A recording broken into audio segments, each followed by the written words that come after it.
Hi, I'm Mandi Pryor, and welcome to Spotlight on Pittsburgh. Spotlight on Pittsburgh is a program about Pittsburgh's most fascinating people and what they do to make our city an amazing place to live and work. When we come back, I'll introduce you to Cori Wamsley. This 8-time author is releasing a brand new book that might just put the spark back in your business. Later, we'll bring out comedian and writer Mike Buzzelli, who will give you the buzz on his holiday hit coming out this season. See you in a moment.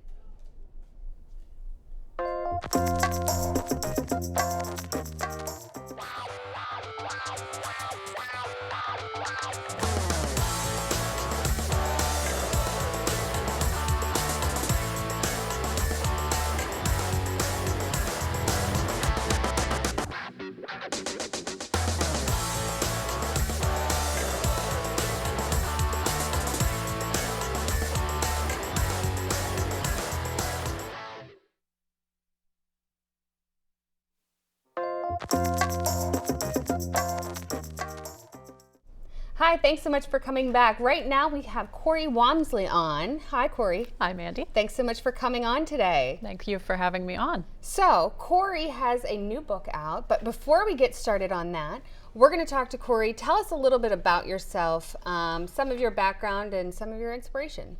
Okay, so I help people who have businesses write books for their businesses so they can get a huge impact and draw more people to their brand.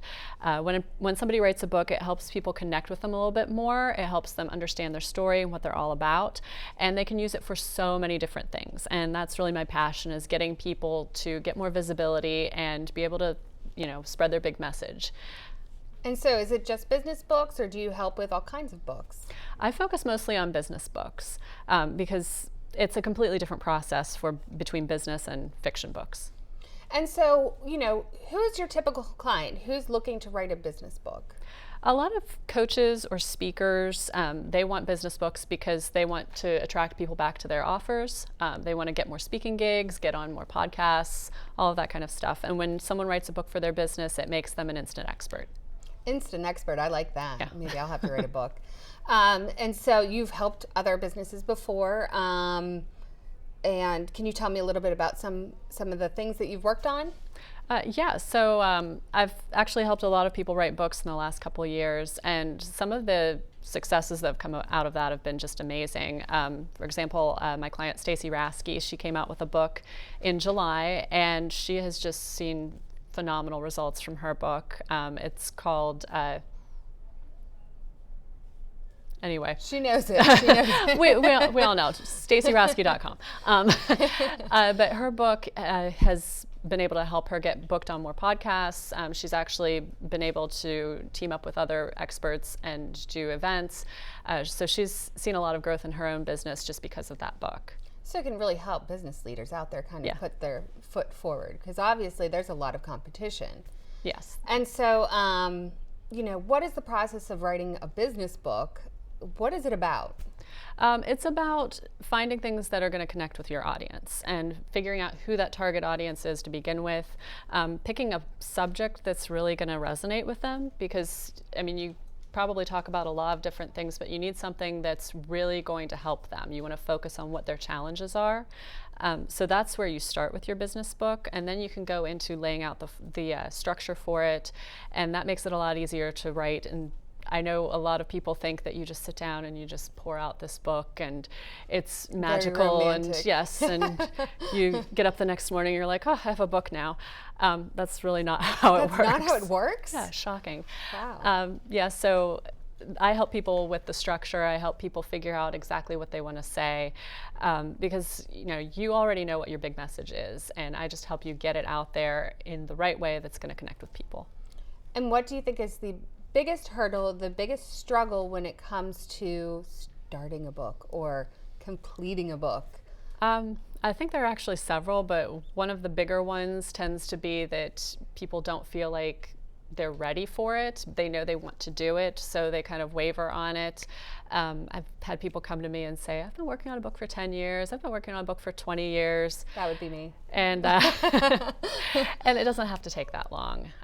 Once you figure out okay, I'm going to be helping people with this. They really need to hear this stuff. They really need to find out my story. They really need my processes. Then once you're focusing on that instead of all the stuff going on in your head, then it helps a lot to get that book out. And so you're kind of like a business book coach almost. You're helping them go through the process. You're keeping them accountable, and helping to finish their product. And then you actually know what to do with it, which is part of the process in itself. And so you have a new book. How many times have you been published? This is my 8th book. 8th book, I thought so.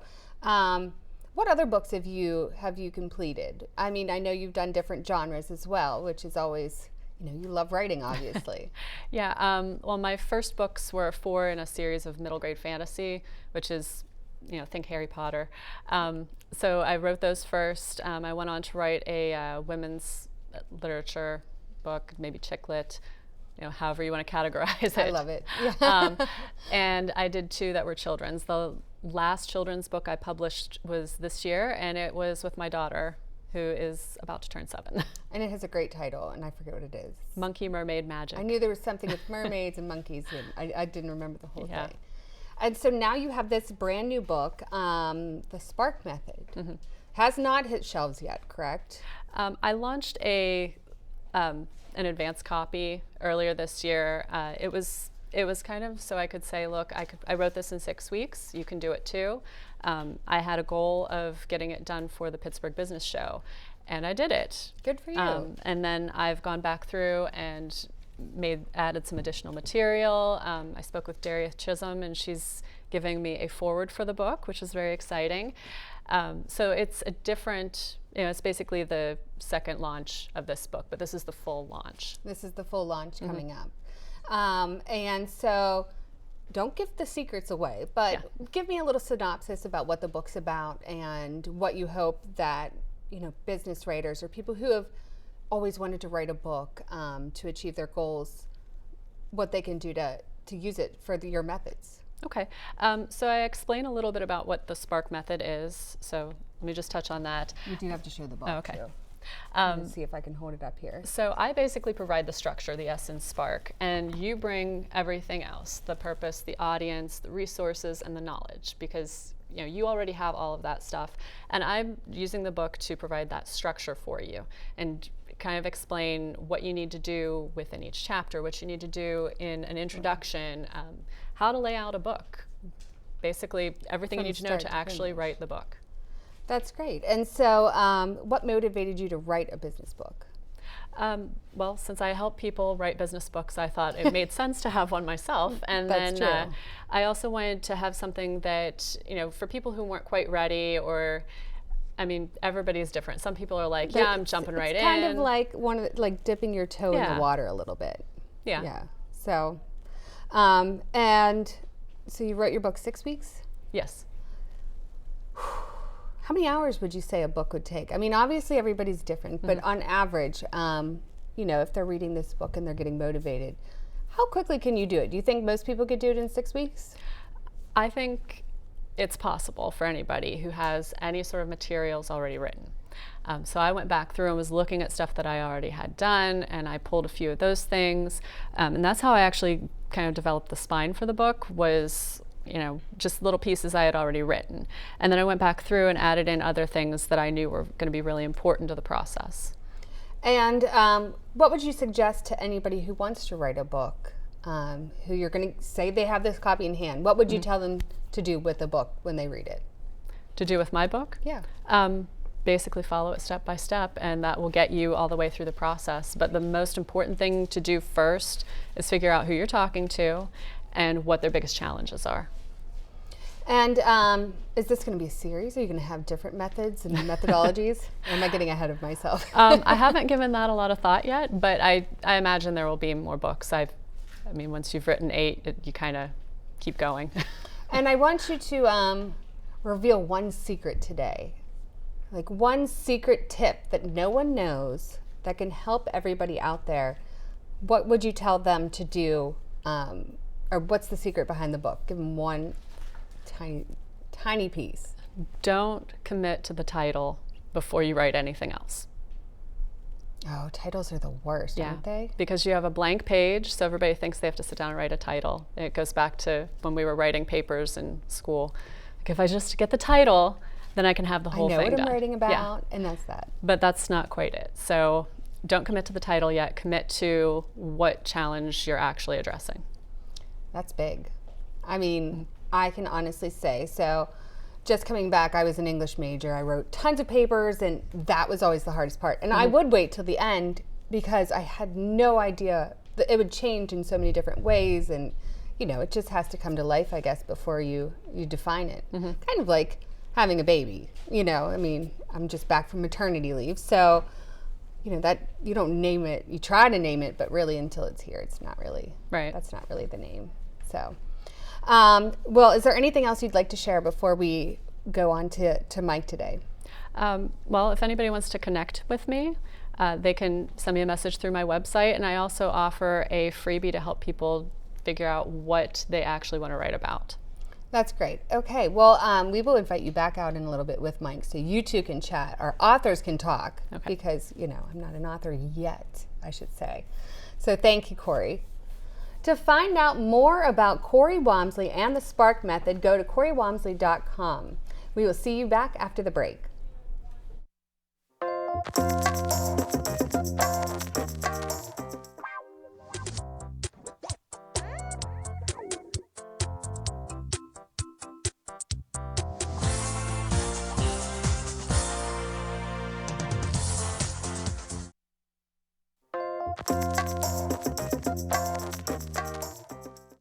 Hi, thanks so much for coming back to Spotlight on Pittsburgh. Thanks so much to Cori Wamsley. We have Michael Buzzelli here now. I'm so excited. Yay. Michael and I go back, what, 10 years? Yeah. 10 years? I've been back in Pittsburgh for 9 years, so it has to be towards the beginning then. Wow, you're like one of my oldest friends back whenever I moved back. So oh, wow. That was about 10 years ago, too. Oh, wow. So we just had to know each other. There you go. So, tell me a little bit about yourself. Let's start there. Obviously, you have a book we're going to be talking about, but tell me kind of your background. You do all sorts of fun things. Yeah, I'm a stand-up comedian. You mentioned my friend Terry Jones was on your show earlier. Did. So, good friend of mine. Love him. That's how Very we met. Funny. Oh, that's true. We met at a comedy show. Comics for Comics? Comics for Comics, yes. It was a benefit for the Toonseum. Yeah. Way back when. Way back when. So, yeah, that was a fun gig. So I do stand-up comedy. I've been a writer. I've been writing a column for the Observer Reporter. It's a humor column. I write it. It's on a bi-weekly basis, so every other week. My column shows up Mondays at the paper. And I find something funny to write about every 2 weeks. With a world so drab out there, it's hard to find humor, that's why they need me. That's why the world needs me, because if you listen to the news too much, you can. We take a funny perspective of the world and just personal events and things that happen to me. Really, I always say, it's very boring to call up AAA and say, I have a flat tire. It's much more fun to call up AAA and say, I have 3 perfectly good working tires right now. Something happened to the other one. Yeah, I'm exactly. Not sure what. Right. That's true. So it's just perspective. It's all about perspective. That's what I was going to say. And so what led you, this is kind of a little off topic, but what led you to comedy? That's an interesting question. Now, I was living in Los Angeles, and I was a screenwriter, and I was trying to get screenplays read in LA. And I had a friend that read a screenplay of mine called 30, and she thought it was hilarious. And she said, I want you to pitch the story to me. So I pitched the story, and she said, what you just said was so boring right now. I read the script, and I know it's funnier than what you just said. Yeah. So I had to find a funny way to tell my story quickly to people, right? Not just like the nuts and bolts of it, but the humorous way in which it can come out. So there was a pitch writing class that was $1,000. And there was a comedy writing class that was $300. So thrift led me to comedy. Which is kind of ironic considering comedy in itself. Right. So I took the $300 class because I was like, I'll learn the same thing. I will learn how to say something funny quickly. And I did, and our final class was a performance at the Comedy Store on Sunset Boulevard. And I did that, and the people there kept asking me to come back. So I sort of fell into comedy and rolled into it. And rolled into it. Yes, so. yeah. And now you're writing for the Observer Reporter. You do a whole bunch of other stuff as well. Oh, yeah. Berg MC Vivant. Gig. Oh, Berg Vivant. Vivant, I'm yes. sorry. Yes, it's a takeoff on Bon Vivant, which, yeah. I wanted to name my daughter I didn't have, Vivian, so just right there with me. Okay. You know. I like Max and Fox better. They're good names. But anyway, yeah, so Berg Vivant, I am a theater critic, and I do some stuff over there. I have a play that I've written that's going to be performed December 2nd at City Theater. Just short play, one night, amongst two other plays, so all kinds of things. All kinds of things. I'm dipping my toes in a lot of waters. So now you've authored 2 books, correct? Yes, my first one was Below Average Genius, which was a compilation of my humor columns. So that's great. And then I decided I wanted to break out and go into fiction. I know. So let's pull up this book. Yes, we did. Let's pull this up here. There we go. So we That's have the one. That's it. All I Want for Christmas. Was it the Hallmark movies that have inspired you that, Yes. people are just sitting in front of their TVs 24 hours a day? Exactly. Because romance, I mean, is this you? I is this am secretly not you? like I don't look like a romance writer. You picture somebody with big woman with big hair and fuzzy sweaters and pearls. Diane Keaton. Yeah, yes, okay. But no, I don't look like, but this is a humorous romance book. This is a comedy romance on paper. So I'm hoping that as people read it, they will laugh out loud. And so far, everyone that has told me. I had a woman tell me she was reading it on the train in Washington, D.C. and had to stop because people kept looking at her. Because she was laughing too much. So it's quirky and comedic. Yes, exactly. And so what was your motivation? I had... What made you just sit there one day and go, I'm going to put this down on paper, this romantic comedy Christmas story? Well, you know what? I was reading one...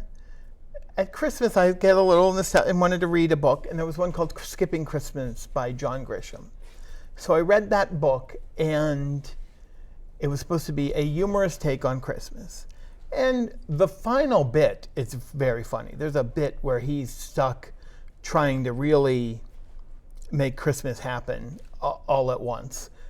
But it took a long time to get to the humor in that book. And I'm like, I think if you're writing a book that's supposed to be a funny story about Christmas, it should be funny right away. There should be a one-liner in the first line. Yeah. This is going to be funny. Start funny, yes. Start funny, stay funny, and keep it going. So, not that I'm trying to one-up John Grisham. How could you not? But I decided, I'd go for this, and I really had a great time writing it. And when did it release? Recently. September 24th. Yeah, just in time. Perfect. Stocking stuffer. Mm-hmm. Gift for the man or woman in your life. Yes, $7.75. And very reasonable. Yes. We're waiting for the hardback. It'll be like $29.95. Yeah, I think we're staying soft on this one. That's good. So anyway, tell me a little bit. Can you give me like a little snippet of the story? Yeah. Sure. It is about Kate Nolan, who goes back to Connecticut for Christmas. And once she gets there, things start to go wrong. She loses her luggage. Her mother tells her that her mom is going off on a flight to go on a trip instead of spend Christmas with her. So she's stuck alone at her mom's house for Christmas, and her mom asks her to deliver the Christmas cookies. That's where it always starts. Yeah, she's taking a tray of Christmas cookies, and around the corner, Tony Rossi, who is in Boston, from Boston, but goes to Connecticut to visit his sister for Christmas. He's dressed in a full Santa suit, and he comes around the corner chasing a dog, and they crash into each other, She loses her front tooth, Oh. but she is now concerned about getting a new tooth for Christmas. Sure. And he is completely smitten with her, but she doesn't know what he looks like because he's in a Santa suit. Oh. And so it goes from there. Well, Santa baby, right? Santa baby. Well, that sounds like a great little book to read over the holidays, if I'm not hoping. before. I mean, Yeah, really on kinda your way up. Yes. You have to almost have Christmas music, a big fire going. Yeah, so one day screenplay, are we going to see this somewhere? Yes, it was originally written as a screenplay, so I've just sort of flipped it back. Okay, so since you said that, and I know that your mind is always working, very creative mind, who would you cast? You know, I don't know, because there's something interesting that happens here in this book. On the cover, my guy is Tony Rossi. He's an Italian. They put some blonde dude on the cover, so he wouldn't really look like this guy. Well, Okay. I'm Italian. My sons are both you're the Northern whitest, Italian. the Okay. whitest blonde kids you've ever seen. Oh, okay. So we'll get a Northern Italian It's to a play the role. it's a Northern Italian. But the girl I think looks pretty good. Whoever they got in the cover, whoever the publisher picked. So, That's good, well, yeah. that's great. So hopefully one day we'll be seeing it on the Hallmark Movie Channel. Sweetie, I hope. I know. 25 Days of Christmas, Mike Buzzelli up there. So where can they get a copy of your book? Amazon, BarnesandNoble.com, Kobo, wherever books or and then what's the screen version called? Kindle? Kindle. Yes. Yeah, that's only $2.99. Oh. So if you can. But I love a book. I like a book too. I like know. having it in my hands. Oh, dog-earing it and Yes. spilling water on it. No, With I would an never. actual jog. You can jog ear it with a jog on the cover. And on the back cover, the little Scotty.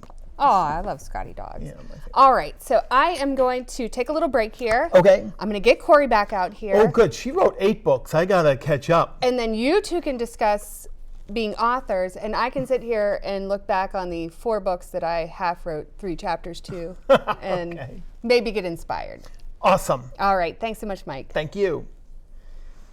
Log into your Amazon today to snag this holiday hit, as well as wherever else Michael said it would be. We will return with Cori and Mike after the break. Thank you.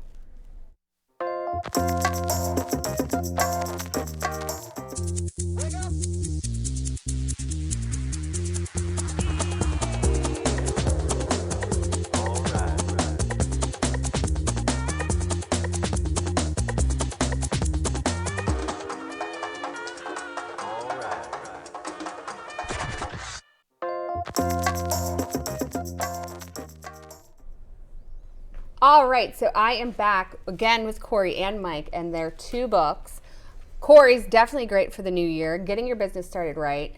Mike's great for right now, get it now, read it before Christmas, with hot cocoa, fireplaces, and all that good stuff. So I'm going to let Cori and Mike discuss a little bit about being an author and see what questions they might have for one another.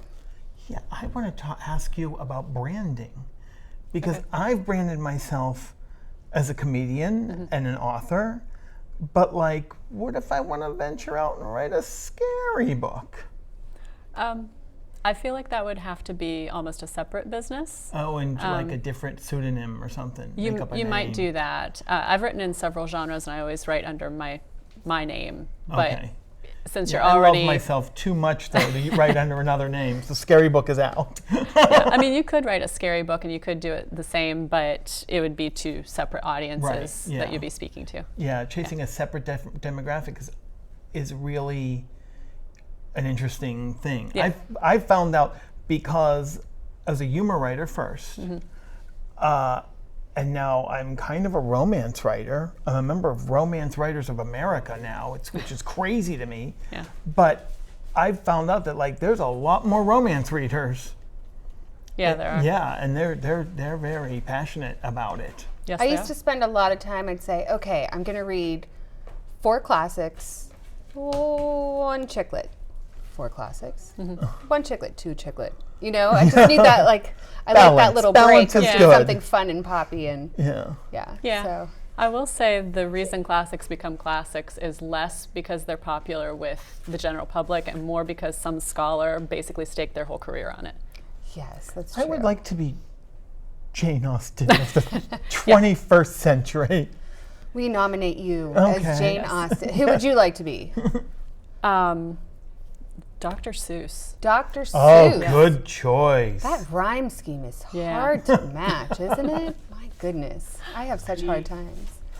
Any Oh, other the places questions we'll that go. you have, Cori, for Mike?